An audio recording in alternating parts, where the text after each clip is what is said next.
तो hi hello नमस्कार और आप सभी का फिर से हार्दिक स्वागत करता हूँ स्टूडेंट फरमाइश पे।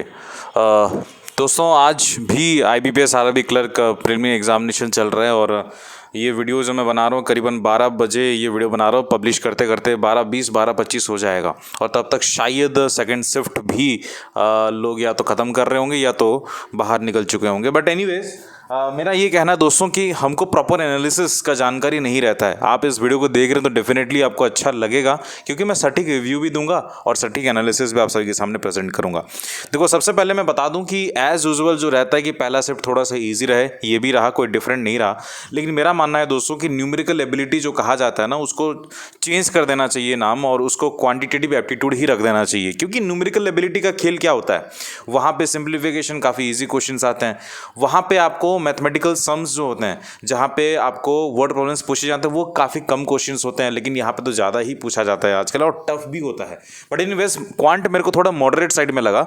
और मैं आपको एग्जैक्ट एनालिसिस के बारे में बात करूँ दोस्तों तो एक ने मेरे को रिव्यू दिया है कि सर रीजनिंग जो था वो काफ़ी थोड़ा लेंदी था और 4 पजल वहाँ से पूछे गए थे, 3 ब्लड रिलेशन के क्वेश्चंस थे, 2 मिसलेनियस के क्वेश्चंस थे, 3 सिलॉक्स के क्वेश्चंस थे, 3 ऑर्डर रैंकिंग के क्वेश्चंस थे। और मैथ्स जो था वो रीजनिंग से ईजी था इनका कहना है। लेकिन इनका ये भी कहना है दोस्तों कि मैथ्स के एक आध क्वेश्चंस ऐसे हैं अगर फंस गए, जो कहते हैं ना जो जाल बिछाने वाला क्वेश्चंस, ट्रैप क्वेश्चंस, अगर उसमें फंस गए तो फिर आप अटक जाएंगे और वो आपकी अटेम्प्ट जो है वो ज़्यादा नहीं 68 या 70 तक ही आपका रह सकता है। तो मैथ्स में बात करूं दोस्तों से 12 से 15 सिंप्लीफिकेशन के क्वेश्चंस थे, रॉन्ग नंबर सीरीज पूछा गया था, इवन वहां पे डेसिमल के क्वेश्चंस पूछे गए थे। तो आप समझ सकते हैं कि थोड़ा सा मॉडरेट रखे थे इन्होंने, ठीक है। और उसके बाद डेटा इंटरप्रिटेशन के क्वेश्चंस भी यहाँ पे था।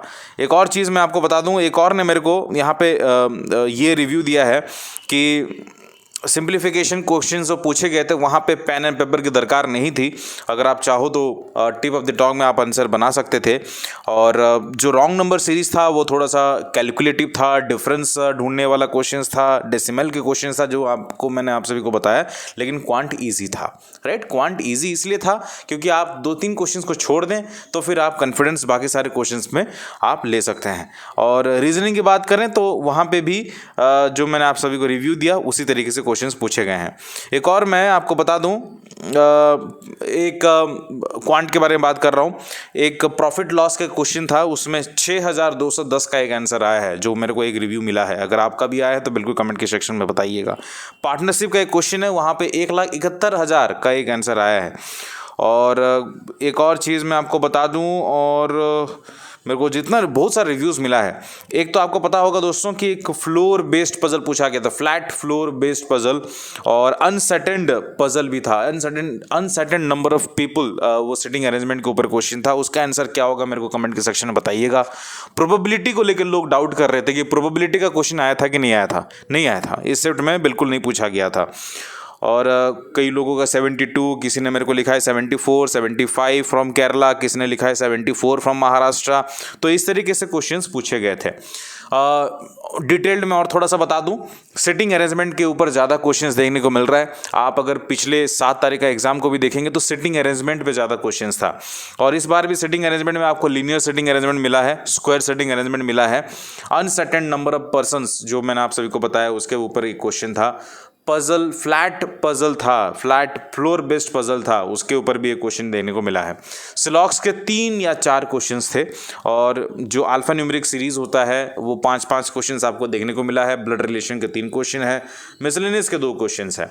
और वर्ड प्रॉब्लम्स थोड़ा सा जो है मेरे हिसाब से मैंने जैसे आप सभी को बोला कि न्यूमेरिकल एबिलिटी नाम चेंज करके क्वांटिटी एप्टीट्यूड रख देना चाहिए, ईजी था लेकिन थोड़ा सा कैलकुलेटिव था, तो मॉडरेट साइड में हम सब लोग बता सकते हैं। तो एनीवेज जो रिव्यू आपने सभी ने देखा है, मेरे हिसाब से दोस्तों कि अगर आपकी अटेम्प्ट 74, 75 या 76 भी है तो काफ़ी अच्छा है। आप इस अटेम्प्ट को और भी बढ़ा सकते थे, 78 तक भी छू सकते थे, 79 तक भी छू सकते थे, अगर एक आध क्वेश्चन को आपने लास्ट में रखा हुआ होता ताकि आप लास्ट में उसको बना सकते थे, राइट। तो एनीवेज जो भी है 74, 75, 73 ये अच्छे खासे अटेम्प्ट्स हैं जो मेरे को लगता है इस सेट में रहेगा। मैं आप सभी से नेक्स्ट वाले वीडियो पे मिलता हूँ। मैं आपसे एग्जैक्ट आधे घंटे के बाद मैं आप सभी के साथ फिर से मुलाकात करूंगा। करीबन 1 बजे मैं एक और वीडियो पब्लिश करूंगा जो सेकंड शिफ्ट का एनालिसिस होगा। अगर आप सेकंड शिफ्ट के बाद इस वीडियो को देख रहे हैं तो प्लीज़ आप अपना रिव्यू मेरे को शेयर करिएगा इंस्टाग्राम पे। और थर्ड शिफ्ट वालों के लिए मैं इतना बोलूँगा कि सेकंड शिफ्ट का रिव्यू देख के मत जाओ, फर्स्ट शिफ्ट का रिव्यू देख के मत जाओ। Your shift is completely a different shift, तो उस पर फोकस करिए। मिलता है नेक्स्ट वाले वीडियो पे। आप मेरे से कनेक्ट हो सकते हैं इंस्टाग्राम पे SFY_आशीष पे। मिलता हूँ नेक्स्ट वाले वीडियो पे, तब तक के लिए जय हिंद, जय भारत, शब्बा खैर। लव यू, निश्चित का बिल्कुल ध्यान रखिएगा। नमस्कार।